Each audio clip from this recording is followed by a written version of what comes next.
हाँ तो प्यारे बच्चों, तो ये बंसल की जो कॉन्सेप्ट सीरीज चल रही है, तो आज हम लेके आए हैं 11th का पहला चैप्टर डेट इज वेक्टर्स, और उसमें डिस्कस करेंगे जो बहुत छोटा सा कंसेप्ट है लेकिन बच्चों को कुछ कुछ कंफ्यूजन हो जाता है उसमें। तो एंगल बिटवीन टू वेक्टर्स, अब देखिए कितनी आसानी समझ में आ जाएगा। तो इसे आगे ले जाते हैं हम। यस, तो मान लीजिए दो वेक्टर हैं, vector A and vector B, और दोनों वेक्टर अपनी टेल से कनेक्टेड हैं।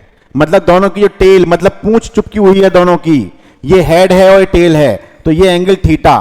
तो एंगल बिटवीन टू वेक्टर्स जो होगा ये थीटा होगा।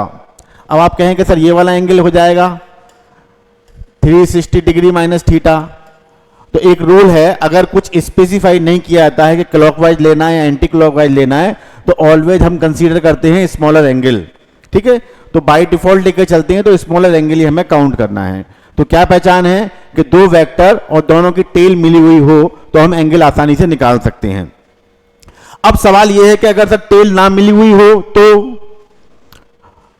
जैसे फॉर एग्जांपल एक वेक्टर ये ए है और दूसरा वेक्टर ये बी है, इस तरह से,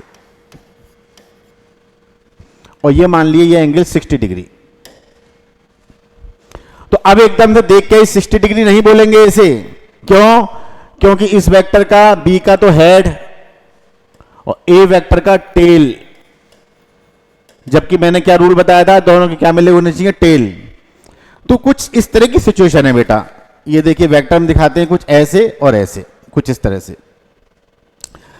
तो वेक्टर में एक बात और है कि किसी भी वेक्टर को एक जगह से दूसरी जगह शिफ्ट किया जा सकता है।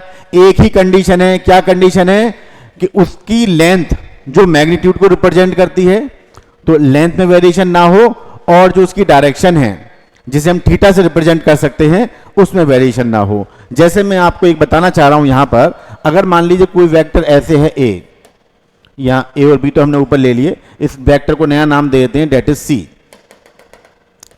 और ये हॉरिजॉन्टल से थीटा डिग्री के एंगल पर है। ये मैं कुछ इस तरह से दिखा दिया आपको ऐसे। तो आप यहां से ले जाइए दिल्ली से बंबई, बंबई से दिल्ली, कहीं ले जाइए, न्यूयॉर्क ले जाइए, कहीं ले जाइए, इसका जो एंगल रहेगा हमेशा, इसका जो एंगल रहेगा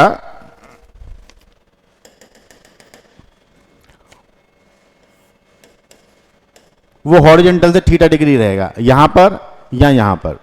तो वेक्टर को हम शिफ्ट कर सकते हैं।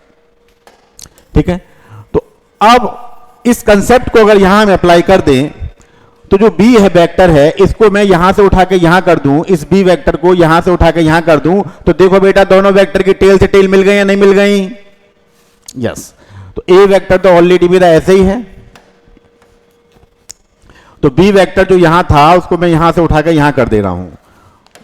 तो ये पुराने वेक्टर की डॉटेड लाइन रह गई और वेक्टर बी मेरा यहां आ गया। ये एंगल कितना था 60 डिग्री, तो ये वाला एंगल कितना बचा, ये वाला एंगल बचा 120 डिग्री। ठीक है, और एक ये वाला एंगल भी हो गया वैसे देखना चाहें तो ये वाला, लेकिन ये बड़ा है, इसे कंसीडर नहीं करेंगे। तो हम कितना कंसीडर करेंगे, 120 डिग्री। ठीक, और थोड़ा सा आगे बढ़ते हैं। अगर वेक्टर के हेड से हेड मिले हुए हों इस तरह से,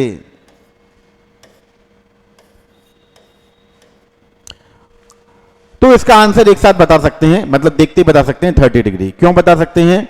क्यों?